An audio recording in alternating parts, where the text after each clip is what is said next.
fish creek dries, where were the logs headed? He's been upset with the house. That's a good question. He drove down to Fisher Plum, loaded on trucks. It's from the rest of the way, isn't it? Yeah, I thought you probably knew it.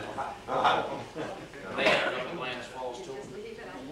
I imagine, did they go? Yeah, that was all. Yeah, they got it. Go pick it up. They would.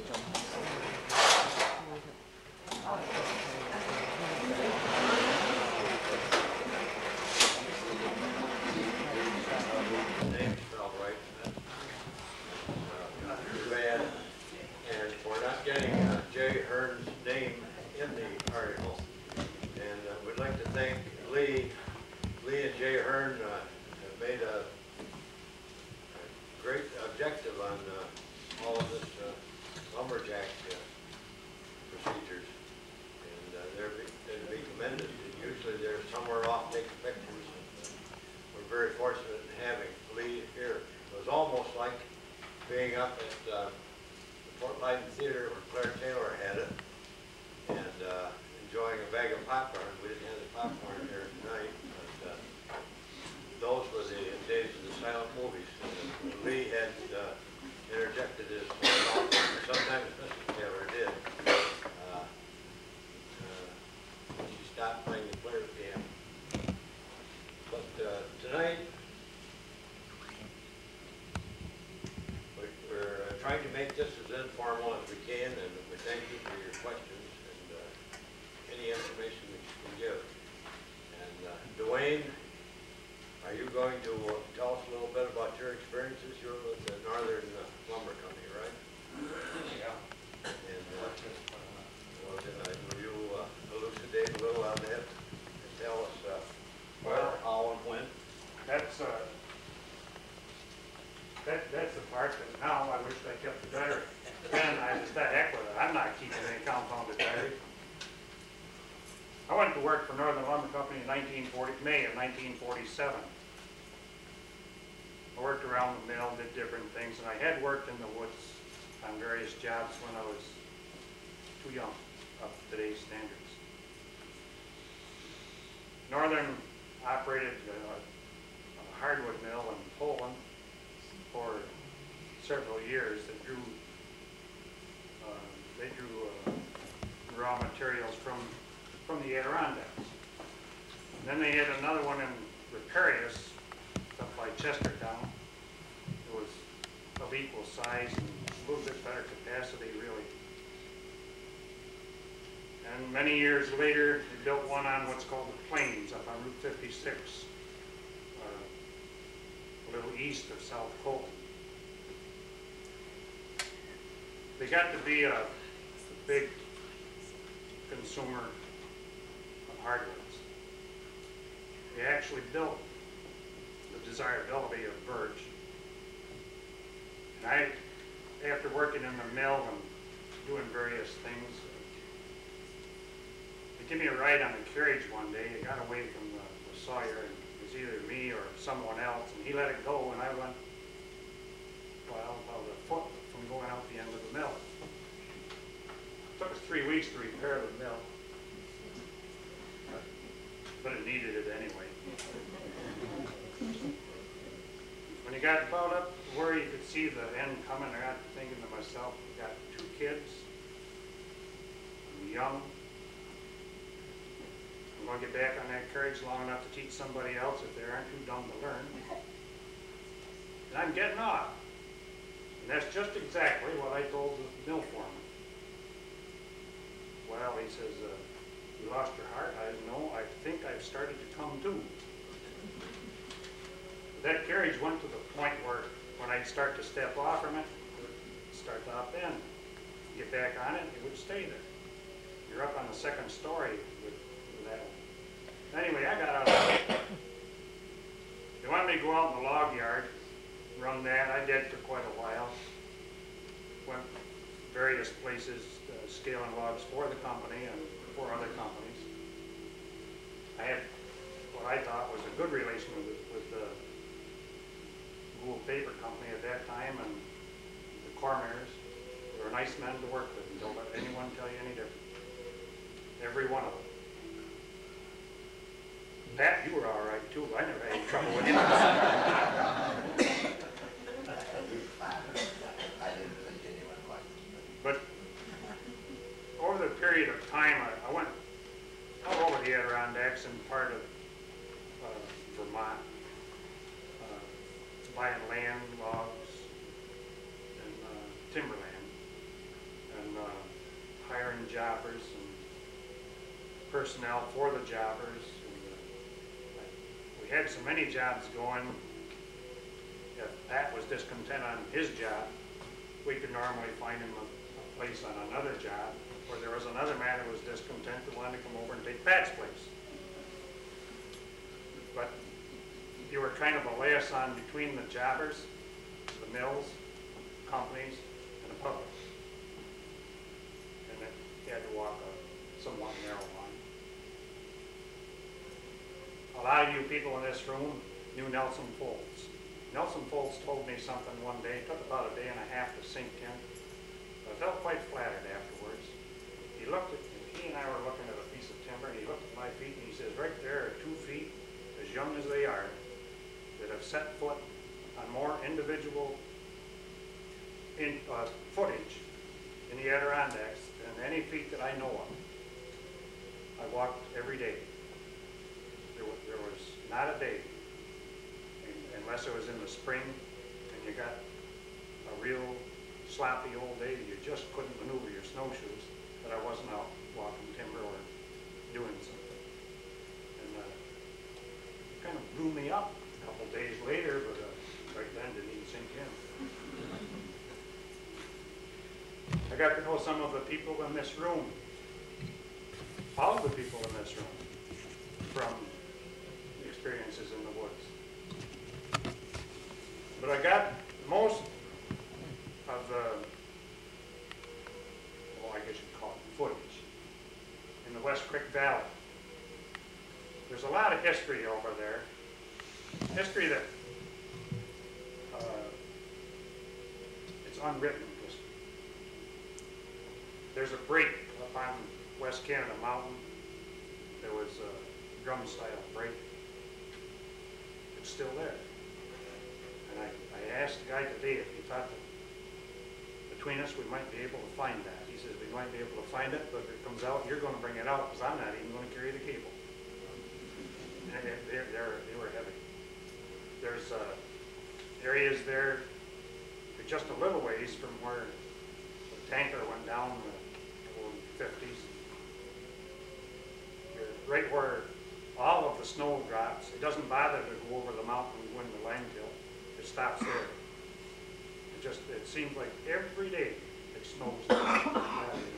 And the black flies are something to talk about, but they don't hold a candle to the ones over on the Red River. I got into the worst mess of black flies when I was scaling Collins' job out there that I ever got into my life. And in Big Basin, they got the biggest deer flies I've ever seen. That's the only one time in all my experience in the woods, it was in the Big Basin. I got driven out with flies, and they were the deer flies. They were more hungry than I was fat, and I got out of there. They just like to eat you up. We had jobs running in the West Creek Valley for many years. We skipped a few years for various reasons. And I couldn't help but think about it. The last meeting we had, Eddie was telling me about some of the camps and camp numbers. Those in the West Creek Valley many of them were repeats. The same number, but just over the hill. Just over on the High Vegas. There were 12 camps over there in all, in various places. And the spruce was so thick in there that they didn't have to be very far apart, and they weren't very far apart. When they went to build a camp, men went in and normally they'd go in peeling season, pick the trees that they wanted for the camp, peel them, let them dry, and to a certain extent, and then they'd get that camp up. And if they saw the way log cabins were built today, scuff at it. Back then, they built the camp. Then you got inside, cut the windows out. Then they made the window fit the hole. And it worked. We had, I can't tell you the millions of feet come out of the West Creek Valley. Speculated. Indian Lake, that whole section. Then we went from there into Limekiln up on the Otter Brook. I guess it would be the east side of Otter Brook, over toward the mountain. And there was one Locke. The guy's name was Locke. It was a gate tender on Cedar River. That was easy to remember. Locke, he locked the gate. There he was. I don't know what you want to know. I don't know what to tell you. But I wonder if you could take a so-called forester today and stick him in the woods when he's 18, 19 years old, and already have 4 to 6 years woods experience behind him, and have them continue. I don't think that they would do it. When we cruised the West Creek section, the drainage, there was Nelson Foles, DeWitt Wiley, and myself. St. Regis still had the softwood job in there, and we got permission from them to use their camps for stopovers. Up on the upper end, next to the state land, is what they call Camp 10. I'm telling you, I never in my life saw a camp closed as quick as that camp was closed. Nelson, DeWitt, and I went out into the road, and it wasn't any farther than 3 times as far as from here to the other side of the parking lot. DeWitt gets his map out. All I had was a hand sketch. I was the youngest, so I got the long lines. And then we would meet in a certain place. We were going to do this and we were going to do that. It was all agreed. We heard a clatter and a bang. Looked over there where we had just eaten dinner. And the Frenchmen are going down through the woods with a camp on their back. And it was that quick. They had washed the dishes, rinsed them. They didn't wash them. Took those old big kettles, put smaller kettles in them, and stacked them inside.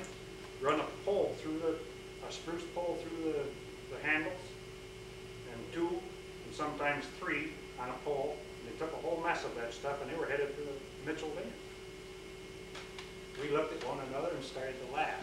Thought that was the funniest thing we'd ever seen. We had to go back, and they'd closed the camp.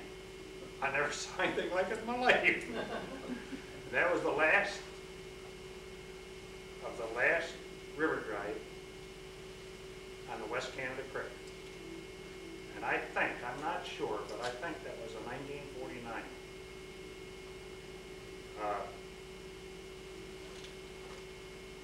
That night we met at Camp 4. Camp 4 was kind of headquarters. The main headquarters was Noblesboro, and the other kind of distribution headquarters was Camp 4. It's the junction of the Indian and West Canada Creek. Well, when I got down there, they had a jam in the river. Everybody was down there working. I had to get in on it. Boy, you sure get wet and one way. And I found out that wasn't the place for me. I went along and tended my own business.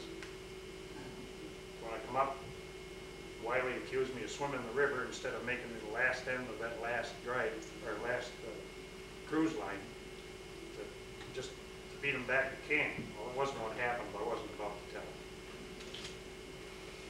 him. And when you showed one of those camps, I think it was 9, sometime when you were looking at that, if you could stop that, when you've got that the camp in there, take a look at the front of it.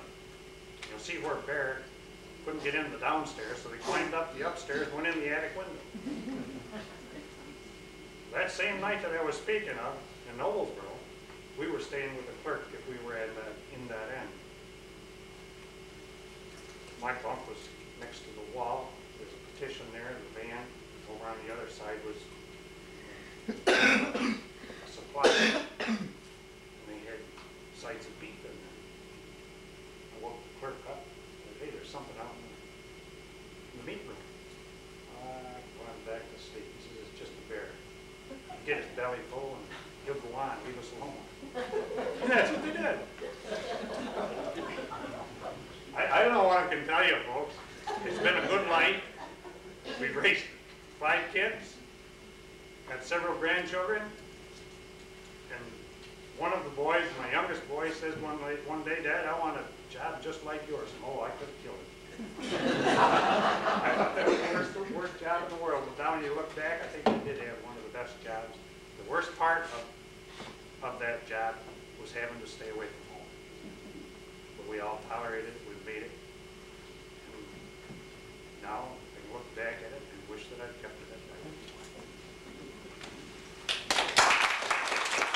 Little story before Mary has her chance. You know, I can't speak French. I can understand a little French come up. I can understand a little bit of it, but I don't really know what they said. We were outside, you know, in Camp 4 there one day, and they had what we call the snow road up on the back hill. There's a stump needed to be taken out up there. And one of the Frenchmen come and asked DeWitt how much powder he should put under that stump. One whipses. And we started up the road. There was nothing but an old dray road there then. There was no road in there. We got up the road. We heard something go boom, boom, boom. It didn't go boom, it went boom, boom, boom, boom. We looked up, there's a stump going round and round and round. Come over and went right down through the kitchen roof. Cookie happened to be in the dining room cleaning up, so they didn't get hurt. But both of them kept around walking. They never even stopped for their time. They walked right straight through the nose roll.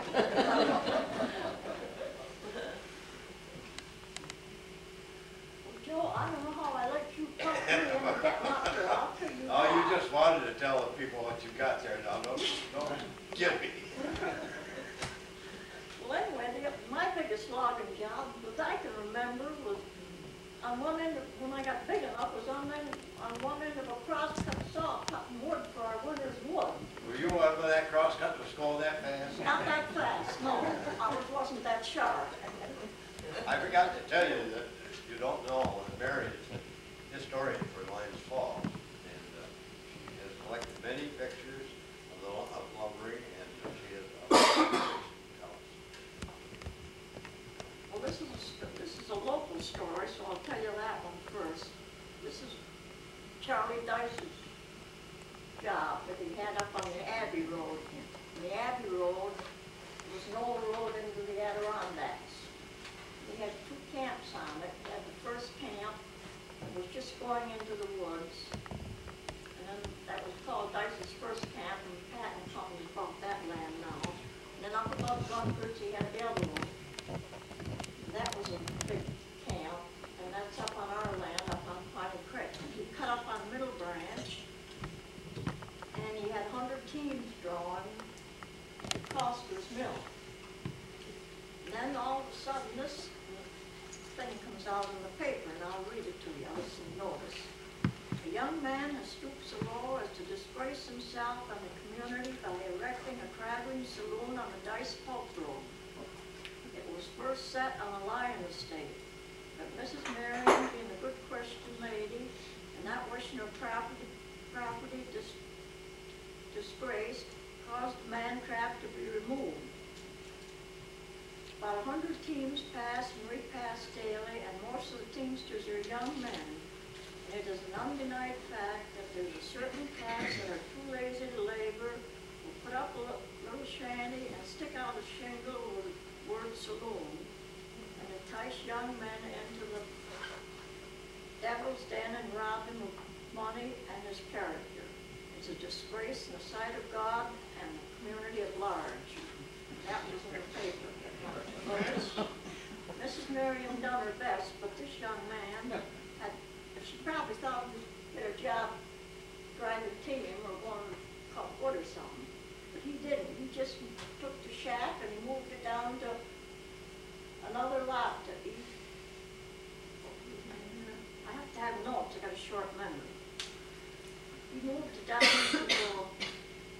another lot anyway, and business went on as usual. So that didn't do much good. Then you know, well, I've heard about J.B. Todd. I never knew J.B., but he had his office. He worked for 18 years for the Group Paper Company.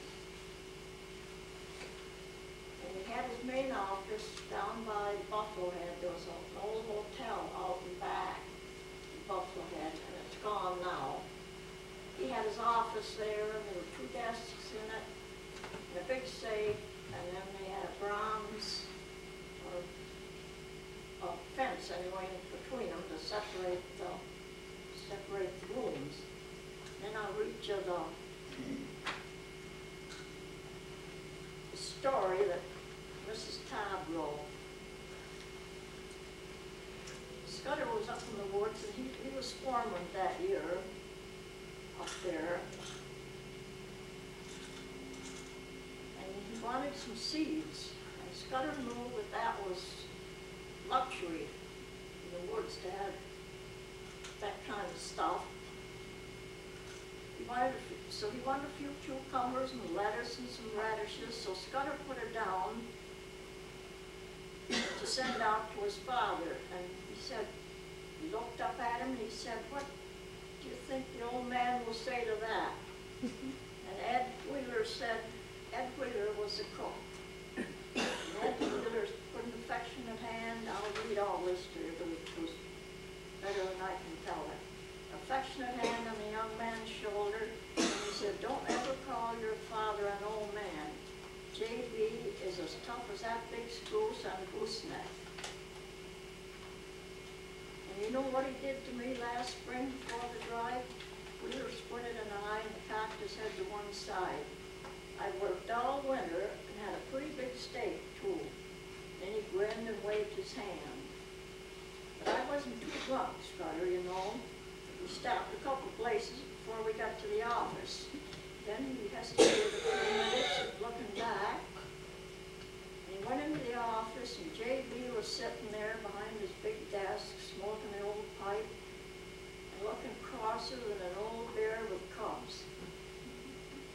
He pretended he didn't see me, and Bill handed me a check for $900. Well, that was a lot of money.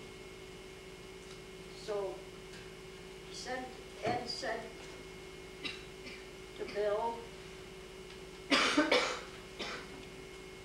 "That was a lot of money, Ed," said Bill. And J.B. gets up from his chair, slow-like, and then he opens the iron gate and motions for him to come into the inner sanctum.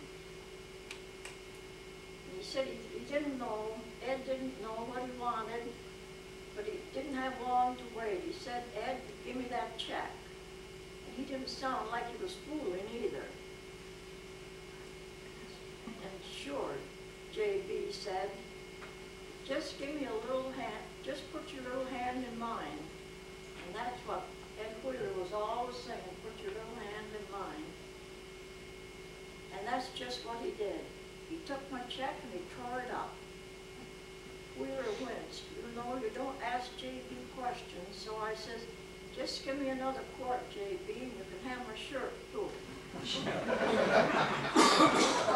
I could see that old pipe quiver, and he sort of chuckled like he put one over on me.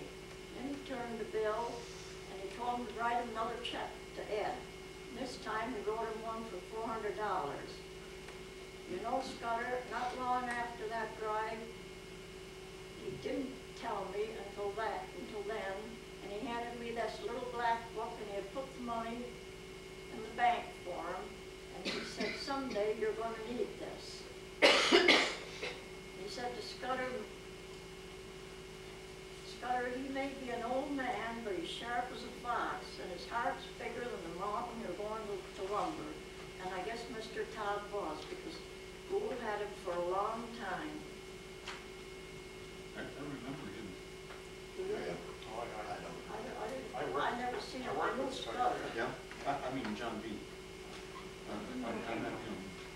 Scudder, he was a scaler in Jamestown, there for quite a long time. He retired. His daughter lives in Bowling now. Yeah. I didn't know Scudder ran to AB. I used to go down and visit, Scudder a lot.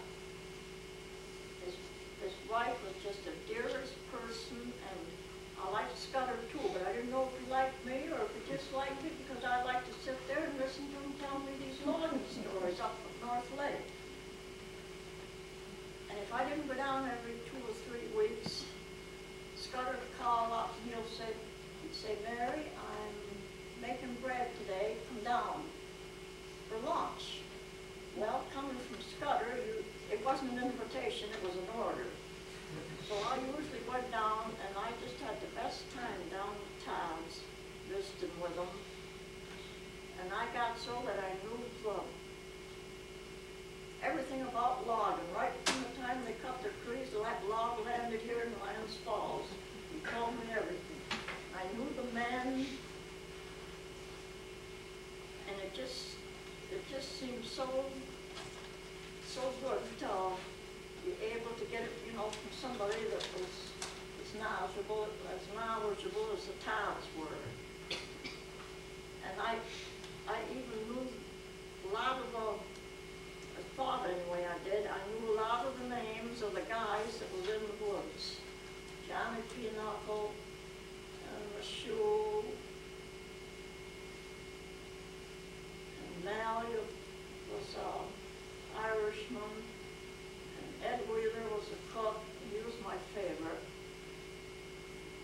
And it just seems that I knew every one of them. I knew who had blue eyes, and who had red hair, and everything. So I told everything in detail. And it was a lot of fun, and I just think that was the most fun I had, was listening to them talking about the lumbering. Oh, Gaspy too. Gaspy was one of the favorite. And Mashu. Then I'll reach Wheeler was one of the last crews to leave this special. At this one time, he was a great cook. Everybody knew him as a good cook. When he first went in the woods, the menu was beans, salt pork, bread, molasses, and boiled tea.